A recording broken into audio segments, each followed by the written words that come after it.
नमस्कार मित्रों, संस्कृत साहित्य एवं संस्कृति के चैनल पे महाभारत की अनुपम और श्रेष्ठ कथाओं में आपका स्वागत है। यवकृत ने अपनी तपस्या के बल पे देवताओं को प्रसन्न किया और उनसे ज्ञान का वरदान प्राप्त किया। वो तो चाहते थे कि तपस्या से सभी को इस प्रकार के ज्ञान की प्राप्ति हो, लेकिन वो संभव नहीं हुआ। और फिर उस वरदान के आनंद में अपने पिता के पास आकर के पहुंचते हैं और पिता से ये कहते हैं कि मैंने इंद्र से आज वो वरदान प्राप्त किया है कि आप और मैं आज से परम ज्ञानी हो गए। तो उनके पिता भरद्वाज ने कहा कि पुत्र, आपकी इस बात में अहंकार दिख रहा है और अहंकार व्यक्ति का विनाश कर दिया करता है। आपको अहंकार नहीं करना चाहिए।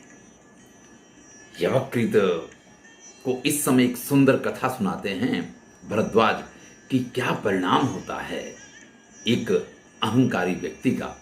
वो कहते हैं कि बालधी नाम के एक परम सिद्ध मुनि तपस्वी ऋषि थे। उनके यहां संतान का जन्म होने वाला था। उनके मन में एक चिंता हुई कि कहीं ऐसा ना हो कि मेरे पुत्र को किसी प्रकार की हानि पहुंच जाए।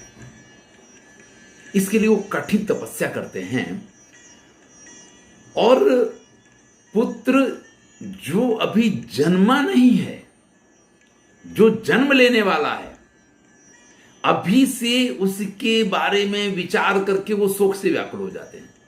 जरा ध्यान दीजिएगा, ये प्रत्येक व्यक्ति के जीवन की सबसे बड़ी विडंबना है कि वो ज्यादातर दुखी उन चीजों से होता है जो उसके सामने कारण अभी हैं ही नहीं। ध्यान दीजिएगा, मैं जो कह रहा हूं इसको ध्यान से सुनिएगा। लोग ज्यादातर दुखी उन चीजों से होते हैं जो उनके जीवन में अभी आई नहीं है। आ जाएंगी तो क्या हो जाएगा। कोरोना अगर मुझे हो गया तो क्या हो जाएगा, इस डर से कई लोगों ने खुद को इस प्रकार से घर में बंद किया, खुद अपने साथ ऐसे व्यवहार किए हैं कि वो जीवन को ही भूल गए। कुछ ने तो आत्महत्याएं कर ली। अरे भाई, जब होगा उसके बाद क्या होगा वो तब की बात है। कितने सारे लोग ठीक हो गए, अगर हो भी जाएगा तो ठीक हो जाएंगे, इसमें समस्या वाली बात क्या है। लेकिन अगर पहले से इस चीज का विचार कर ले तो व्यक्ति अंदर से टूट जाता है। इन बालधी ऋषि की भी यही समस्या है कि उनको यह डर लगता है कि मेरे यहां जो पुत्र उत्पन्न होगा, कल को ऐसा ना हो कि मेरा वो पुत्र किसी दुर्घटना का शिकार हो जाए, कोई उसको मार दे, कोई इसके साथ कुछ बुरा कर दे। वो तपस्या करते हैं। सपुत्र शोकाद उद्विग्न तपस्ते पे सुदुष्करम भवेन्मम सुतो मर्त्य इति तम लब्ध्वांश्च सह। कठिन तपस्या करते हैं और ये कहते हैं देवताओं से कि मेरे यहां जो पुत्र उत्पन्न हो वो अमर होना चाहिए। अब भाई, इस संसार का नियम है कि जातस्य ही ध्रुव मृत्यु ध्रुवम जन्म मृतस्य च। भाई, जिसका जन्म हुआ उसकी मृत्यु निश्चित है। तो ये वरदान तो देवता दे ही नहीं सकते हैं। तो उन्होंने कहा कि अमर नहीं, पर अमरता के समान आप कोई भी वरदान मांग सकते हैं। ना मर्त्यो विद्यते मर्त्यो निमित्ता युर भविष्यति। देखिए, इस मृत्यु लोक में कोई भी अमर नहीं हो सकता, इसका नाम ही मृत्यु लोक है। लेकिन निमित्त आयु मिल सकती है। निमित्त आयु का अर्थ यह होता है कि आप कुछ तय कर लें कि जब ऐसा होगा तो ही मृत्यु होगी। ऋषि की नजर गई जहां तपस्या कर रहे थे, आसपास पर्वत थे और श्रेष्ठ पर्वत श्रृंखला को देख करके उन्होंने कहा, यथेमे पर्वतः शश्वत तिष्ठन्ति सुरसत्तमः अक्षयात्तन निमित्तम में सुतस्यायुर्भविष्यति। तो उन्होंने तुरंत ये कहा कि ये जो पर्वत आपको दिखाई दे रहे हैं, ये जिस प्रकार से अक्षय हैं, अक्षीण हैं, हमेशा इसी प्रकार से बने रहते हैं। तो जब तक ये पर्वत अक्षय बने रहें तब तक मेरा पुत्र जो है इसी प्रकार से अक्षय, जो वृद्ध भी ना हो और मृत्यु का तो प्रश्न ही नहीं आता है। देवताओं ने वरदान दे दिया। अब उनके यहां जो पुत्र उत्पन्न हुआ, नाम था मेधावी। अत्यंत क्रोधी, अत्यंत नालायक, सभी लोगों को परेशान करने वाला, ऋषियों को, इनको उनको, जो भी उनको मिले सबको परेशान करता है। अब ये तो बहुत बड़ी समस्या हो गई। पिता को तो पुत्र प्रिय है, पिता ने उसको अमर बनाने के लिए सारी कोशिशें कर ली हैं, लेकिन उसके बाद वो पुत्र कैसा होगा? क्योंकि जब पुत्र को उसके माता पिता अधिक स्नेह, अधिक प्यार करते हैं, तो ये मान लीजिए कि उस पुत्र का विनाश होता है, वो पुत्र जो है विनष्ट हो जाता है। सुतो लालनाथ भर्तृहरि लिखते हैं कि अगर संतान का अधिक लालन पालन किया जाए, उसको बहुत ज्यादा प्रेम दिया जाए, तो वो संतान जो है वो लालनाथ विनश्यति, बहुत प्रेम करने से बिगड़ जाती है।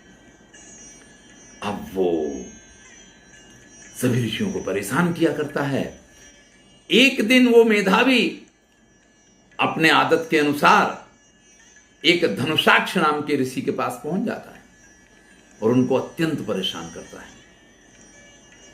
उन धनुषाक्ष ऋषि ने उसको तुरंत शाप दिया, तस्याप चक्रे मेधावी तम शशाप स वीर्यवान भव भस्मेति, जाओ तुम भस्म हो जाओ।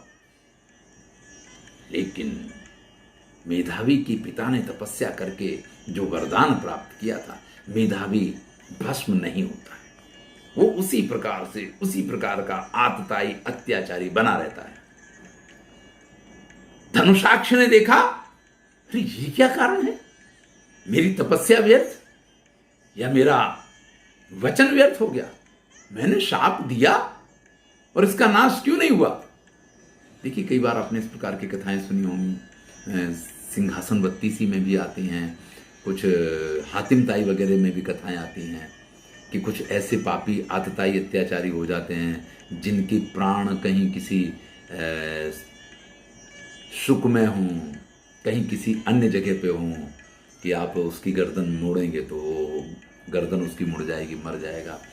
तो यहाँ पे भी ये जो मेधावी है, इसके प्राण कहाँ थे? उन पर्वतों में थे, क्योंकि जब तक वो पर्वत अजर अमर हैं, जब तक वो पर्वत श्रृंखलाएं अपनी जगह पे हैं, तब तक कुछ नहीं होगा। तब धनुषाक्ष ने इस निमित्त को जाना कि अच्छा ये मूल कारण है, तो महिषर भेदयामासे वीर्यवान निमित्तमस्य, तो उस कारण को जान करके और भैंसों को लगा करके उन्होंने उन पर्वतों को विदीर्ण करवा दिया। जैसे ही वो पर्वत विदीर्ण हुए, जैसे ही वो पर्वत टूटे, वैसे ही ये मेधावी जो है वो मृत्यु को प्राप्त करता है। तो जो अभिमानी होते हैं, जो अत्याचारी होते हैं, जो गलत मार्ग का अनुसरण करते हैं, उनकी ऐसी दशा होती है। इसलिए हे पुत्र, आप कभी भी किसी के साथ गलत व्यवहार नहीं करेंगे, और विशेष करके क्योंकि पिता को यह मालूम तो पड़ता है ना कि मेरे पुत्र यवकृत ने किसके साथ ईर्ष्या करके इस ज्ञानार्जन का प्रयत्न किया था। तो कहते हैं एस रैभ्यो महावीर्य पुत्रौ चास्य तथा विदो, ये रैभ्य जो है ना मेरे मित्र, ये परम तेजस्वी है और उनके पुत्र भी परम तेजस्वी हैं। तम यथा पुत्र नाभ्येति तथा कुर्यास्तंद्रिता, बिल्कुल आलस्य रहित होकर के अतंद्रिता, उनके साथ कोई गलत व्यवहार नहीं करना। भरद्वाज ने अपने पुत्र को बड़ी अच्छी तरीके से यह बात समझाई कि आपको जो ज्ञान का अभिमान हुआ है यह भी गलत है, और विशेष करके जिनके प्रति ईर्ष्या रख के आपने इस ज्ञान का अर्जन किया है, उनके सामने इसका प्रयोग कभी मत कर, उनके साथ कभी दुर्व्यवहार मत करना।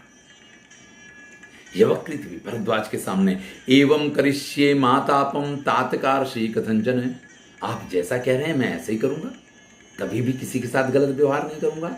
यथा ही मे भवान मान्या तथा रैभ्या पिता मम, जैसे आप मेरे लिए पूज्य हैं, ऐसे ही रैभ्य भी तो मेरे लिए पिता तुल्य हैं, मैं उनके साथ कभी भी इस प्रकार का व्यवहार नहीं कर सकता हूं।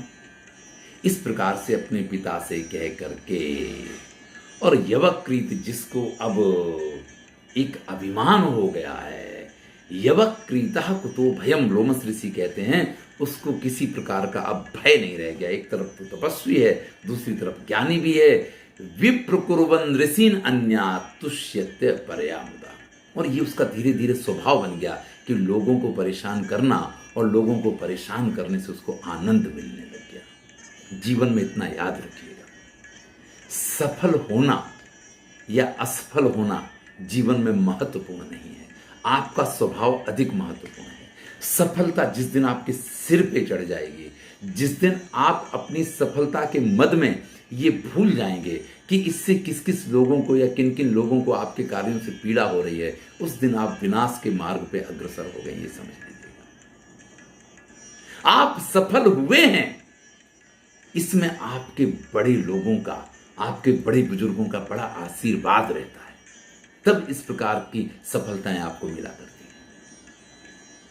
तो उनकी बात का स्वीकार भी होना चाहिए, और इसके साथ साथ आपको अपने मन और अपने स्वभाव पे हमेशा ये कंट्रोल होना चाहिए, और ये ध्यान रखना चाहिए कि आपके कर्मों से किसी को किसी प्रकार की समस्या ना। एक दिन की बात है, वो यवक्रीत जो है रैभ्य के आश्रम में पहुंच जाता है, और वहां उनकी जो पुत्र वधू थी किन्नरी मिव भारत, बड़ी सुंदर किन्नरी की तरह थी, उसको यवक्रीत देखते हैं। सातस्य शीलमाज्ञाय तस्माच्छापाच्च बिभ्यति तेजस्विताम च रैभ्यस्य तथेत्युक्त्वा जगामः। उसको देख करके सीधा उसके सामने प्रस्ताव रख देते हैं यवक्रीत, अरे तुम तो बड़ी सुंदर हो, मैं तुम्हारे साथ संबंध बनाना चाहता हूं। वो जानती है कि यवक्रीत बहुत बड़े तपस्वी हैं, ये शाप देकर के मुझे कुछ भी कर सकते हैं, और दूसरी तरफ उसको ये भी पता है कि उसके पिता यानी उसके ससुर जो हैं वो भी बहुत बड़े विद्वान और तेजस्वी हैं। ऐसी स्थिति में वो स्त्री क्या करे? लेकिन जब स्त्री निराधार, जिस अबला शब्द का प्रयोग किया जाता है ना, उस स्थिति में पहुंच जाती है, तब उसकी नहीं चलती है। तत् एकांत मुन्नीय मज्जया मास भारत आजगाम तदारेभ्या स्वमाश्रम अरिंदम। आश्रम शून्य था। यवक्रीत ने उस रैभ्य के पुत्र परावसु की ये जो पत्नी थी, उसके साथ एकांत में, आज की सीधी भाषा में कहें तो बलात्कार किया है। यहां लिखा है मज्जया मास, उसको जैसे रगड़ के रख दिया है। जब रैभ्य मुनि वहां आकर के पहुंचे हैं, रुदंती चा स्नुषाम दृष्ट्वा भार्याम आरताम परावसु, परावसु की उस पत्नी को वो रोते बिलखते सारा कारण पूछते हैं। वो भी सारी बात, जो कुछ यवक्रीत ने जैसे उससे कहा था, जो कुछ हुआ, वो सारी बात कह देती है। शृण्वान अस्यैव रैभ्यस्य यवक्रीत विचेष्टितम दहन्नीव तथा चेता क्रोधा समवन्। उनको अत्यंत क्रोध आता है, और क्रोध करते हुए वो अपनी जो उनकी सिद्धियां हैं, उन सिद्धियों के बल पे अपने बाल की एक जटा उखाड़ करके और अग्नि में आहुति देते हैं, और उस अग्नि में से एक कृत्या उत्पन्न होती है, एक स्त्री उत्पन्न होती है। वो स्त्री बिल्कुल वही परावसु की पत्नी, जो उनकी पुत्र वधू है, बिल्कुल वही सकल, वही सूरत, वही रूप, वही सौंदर्य, सब कुछ उसी प्रकार से। और फिर एक जटा लेकर के और उस जटा को पृथ्वी पे पछाड़ते हुए जब अग्नि में उसकी आहुति देते हैं, तो उसमें से एक भयंकर राक्षस उत्पन्न होता है, और इन दोनों को वो आज्ञा देते हैं कि जाओ यवक्रीत का विनाश करके। देखिए, यवक्रीत भी सिद्ध हैं, मुनि हैं, तपस्वी हैं, यानी अगर वास्तव में देखा जाए तो रैभ्य से उनके पास अधिक शक्ति है, क्योंकि वो इसके साथ साथ तपस्वी भी हैं। ये एक सिद्ध हैं, मुनि हैं। अब वो जो कृत्या है, वो जो यज्ञ कुंड में से उत्पन्न की गई मायावी रैभ्य की पुत्र वधु की समान आकृति वाली वो स्त्री है, वो यवकृत के पास जाती है और उनको अपने सौंदर्य से मोहित करके अपने वश में करती है और तरह तरह के प्रलोभन दे करके उनको पथभ्रष्ट करती है। यहां पे क्या लिखा है देखिए, ततस्तम समुपास्थाय कृत्या सृष्टा महात्मना कमंडलुम जहारस्य मोहित्येव भारत। वो कृत्या जिसको रैभ्य ने उत्पन्न किया था यवकृत के पास आती है और उनके कमंडल को उनके पास से ले लेती है। अब देखिए यहां कमंडल जो है एक फेस के तौर पे इसका उपयोग हुआ है, जिससे व्यक्ति शुद्ध रहता है, ये उसका माध्यम है। कमंडल जिसमें जल होता है, व्यक्ति हर कार्य को करने से पहले हस्त प्रक्षालन, जो इस समय कोरोना में आपसे कहा जाता है कि हर 20 मिनट पे हाथ धोते रहिए, 20 सेकंड तक हाथ धोइए, तो ये जो बात है कमंडल हमेशा ऋषि मुनि अपने साथ रखते, और उनको श्राप देना तो भी कमंडल का जल हाथ में लेंगे, और हर बात में आचमन करना और हस्त प्रक्षालन, पाद प्रक्षालन, ये कमंडल के जल से हुआ करता है। यानी आपको शुद्ध रहने का जो माध्यम है वो कमंडल है। यहाँ कमंडल का अर्थ सिर्फ आप जिसमें जल भरा जाता है उसको आप नहीं मान सकते हैं। यवकृत की मानसिक और शारीरिक शुद्धि का आधार है ये कमंडल, वो उस कमंडल को ले लेती है। ऐसी कोई भी स्थिति कि जब किसी के प्रेम में आप पड़े और उसका प्रेम आपकी शुद्धि को अशुद्धि में बदल दे, आपके मन के अच्छे विचारों को गलत विचारों में बदल दे, समझ लीजिए ये आपके विनाश का कारण बन जाए। चाहे वो सुशांत सिंह राजपूत हो और चाहे जीवन का कोई भी व्यक्ति हो, अगर आपको सन्मार्ग नहीं दिखाई देगा तो परिणाम अंत में विनाश ही है। जैसे उसने कमंडल ले लिया, ये अशुद्ध रहने लग गए और अशुद्ध रहने लग गए तो वो राक्षस, देखिए जब तक शुद्ध है तब तक कोई राक्षस आपका कुछ नहीं बिगाड़ सकता है। यवकृत अशुद्ध रहने लग गए, ऐसी स्थिति में वो राक्षस जो है त्रिशूल लेकर के उनके पीछे पड़ जाता है। यहां से वहां वो भागते हैं, एक सरोवर के किनारे पहुंचते हैं, लेकिन सरोवर में जल नहीं है। नदी के किनारे पहुंचते हैं, नदी में भी जल नहीं मिलता है। ध्यान दीजिएगा, ये सारे रूपक हैं। आप एक सरोवर के किनारे पहुंचे, आपको जल नहीं मिले, आपके पास कमंडल नहीं है। अरे आपके पास अगर पात्र नहीं है तो दुनिया में तो बहुत अच्छी अच्छी चीजें पड़ी हैं, लेकिन आप उसको लेंगे किसमें? आपकी सुपात्रता खत्म हो गई है, और जब आपकी सुपात्रता खत्म हो जाएगी ना, तो आपको कहीं से भी वो जल यानी वो शुद्धता जिससे कि आप पवित्र रह सकें, वो नहीं मिल पाएगी। नदी के किनारे पहुंचते हो, वहां भी जल नहीं मिलता, वो भी सूखी मिलती है। आप इस चीज को समझिए। इन कथाओं का सीधा सीधा अर्थ नहीं ले सकते हैं, शब्दार्थ पे जाएंगे ना तो बात बिगड़ जाएगी। वहां से भागते हैं कि चलो और कहीं नहीं, मेरे पिता की यज्ञशाला में तो मुझे इस प्रकार की प्राप्ति हो जाएगी। लेकिन पिता की यज्ञशाला की रक्षा के लिए पिता ने एक शूद्र यानी जिसके पास अपना कोई ज्ञान नहीं है, शूद्र जिसको मार्गदर्शन दिया जाएगा तो ही वो काम कर सकता है, जिसके पास अपनी कोई बुद्धि नहीं है, अपना कोई ज्ञान नहीं है, यहां जातिवाचक नहीं है, कर्मवाचक है यहां पे उसको, और वो भी अंधा है। देखिए और रूपक को कैसे श्रेष्ठ बनाते हैं कि वो अंधा है, उसको उस यज्ञ मंडप की सुरक्षा के लिए रखा हुआ है।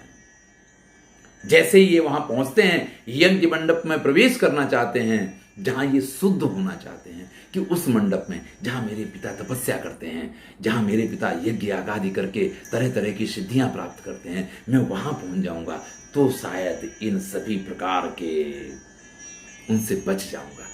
नहीं बच पाते हैं, क्योंकि वो शूद्र जो है, वो अंधा शूद्र इनको पकड़ लेता है और आगे बढ़ने ही नहीं देता है, शुद्धि की तरफ जाने ही नहीं देता है। यानी जीवन में जब आप गलत मार्ग पे चलने लग जाते हैं तो आपको मिलने वाली अच्छी चीजें, अच्छा ज्ञान, अच्छी जो नसीहतें हैं वो आप तक पहुंचती ही नहीं है। और कभी कभी आप बिल्कुल उनके पास पहुंच जाएंगे तो भी आपका जो अंध है,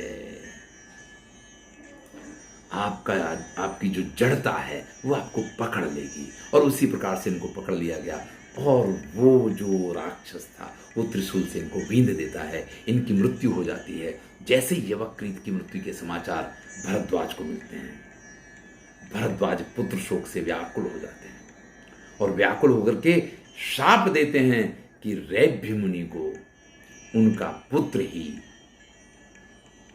मार देगा। चलिए, ये कथा हम अगले वीडियो में सुनेंगे। मैं हूं डॉक्टर श्रीनिवास। चैनल का नाम है संस्कृत साहित्य एवं संस्कृति। जीवन में शुद्धता शारीरिक भी जरूरी है, तो कोरोना आपके पास नहीं आएगा, और मानसिक शुद्धता बहुत जरूरी है अगर आपको शांति से निद्रा लेनी हो, जीवन को सुख मिले।